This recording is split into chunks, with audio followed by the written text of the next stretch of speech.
আসসালামু আলাইকুম। আশা করতেছি আপনারা সবাই ভালো আছেন। তো আপনারা জানেন যে হচ্ছে এই রমজানে ফেরদৌস মামা কোনো ভিডিও করতেছে না। তো এখন হচ্ছে আমরা আসছি মামার মিষ্টি কুমড়ার খেতে।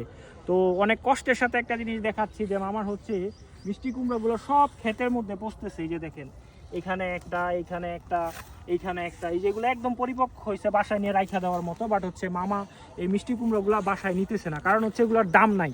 সে হচ্ছে ক্ষেত থেকে তুইলা নিয়ে তারপরে হচ্ছে যদি বাজারে নিয়ে যায়, যেই প্রাইসটা তার পাওয়ার কথা, যে দামটা তার পাওয়ার কথা, সেই দামটা পাচ্ছে না। এই কষ্টে সে হচ্ছে তার ক্ষেত থেকে এগুলা নিচ্ছে না। আপনি যদি এই দিকে আসেন, দেখেন অনেক কুমড়া হয়েছে। এই যে কুমড়া, এই যে কুমড়া, এই যে দেখেন কত বড় একটা কুমড়া দেখেন।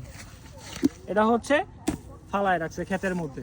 তো হচ্ছে আমাদের যখন ফসলের দাম যখন বাজারে বৃদ্ধি হয়, তখন আমরা সবাই বলি যে সব কিছুর দাম এত বেশি কেন, দাম এত বেশি কেন। কিন্তু দামটা যখন কমে, একটা কৃষক যে পথে বসে যায়, তার যে লাভ হয় না, এটার জন্য আপনারা কি করবেন? এইটারও একটা প্রতিকার দরকার। তো আমরা আশা করতেছি যথাযথ যে কর্তৃপক্ষ আছে তারা যাতে কৃষকের দিকে তাকায়। সবাই ভালো থাকবেন, সুস্থ থাকবেন। আল্লাহ হাফেজ।